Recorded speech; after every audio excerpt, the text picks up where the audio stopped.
E aí, pessoal, tudo bem? Passando aqui para gravar o vídeo com vocês. O texto da semana ficou pronto, já está lá no site da Ágora, no Instagram da Ágora e no LinkedIn da Ágora e no meu Instagram e LinkedIn pessoais. E o vídeo aqui no YouTube, tá?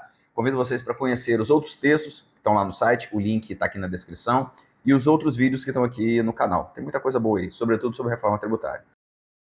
Dando sequência na nossa abordagem dos temas da reforma tributária, hoje vamos falar estruturalmente da figura da Zona Franca de Manaus, popularmente conhecido assim, né?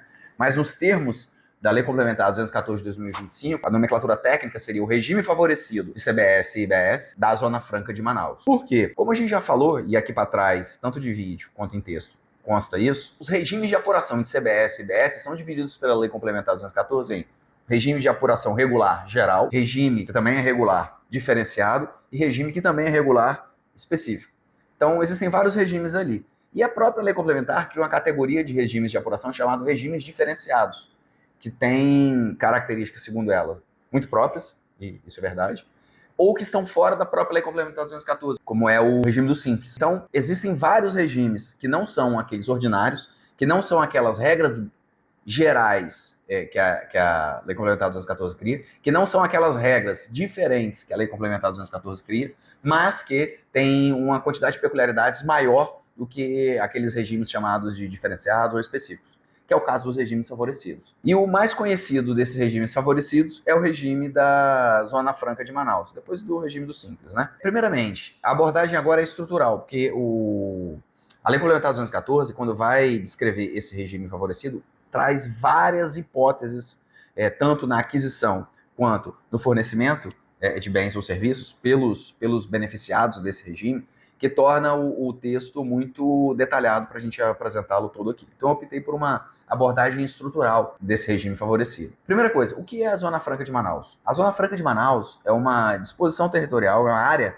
geograficamente falando, que foi estabelecida pelo Decreto-Lei 288 de 1967, que para desenvolver o país, foi fixada na legislação com direito a vários benefícios, entre eles benefícios fiscais. E a Lei Complementar 214 faz isso, entre o artigo 439 e 457, cria um regime favorecido para essas atividades econômicas contempladas dentro da Zona Franca de Manaus. E aí chama de Zona Franca de Manaus esse regime favorecido de tributação, de apuração de CBS e IBS da Zona Franca de Manaus, tá? Faço questão de frisar essa nomenclatura porque a Lei Complementar 214 faz isso mais à frente, com as áreas de livre comércio, que é o tema do vídeo seguinte. Bom, então as características estruturais do regime favorecido da Zona Franca de Manaus são: 1. Vigência. São 50 anos, contados a partir do fim do aumento de 10 anos, conferido pelo artigo 40 da DCT, que é de 25 anos a partir da promulgação da Constituição.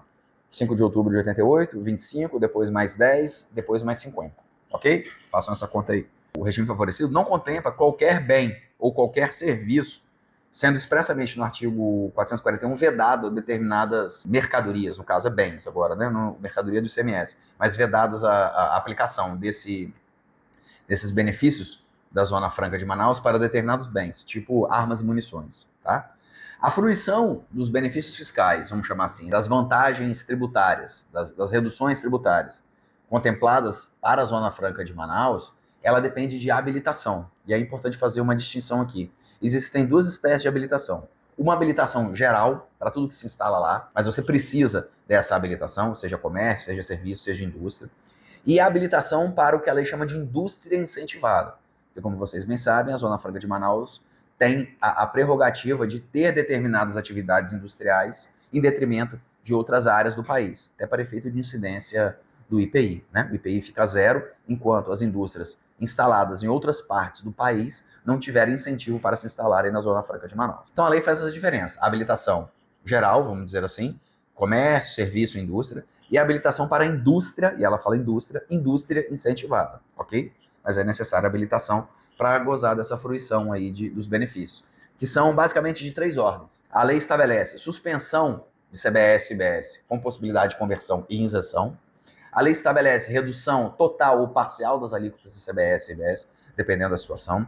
E a lei estabelece créditos presumidos. Importante que os créditos presumidos, ora são calculados com base nas aquisições do contribuinte que ali está instalado, ora no fornecimento do contribuinte que está ali instalado.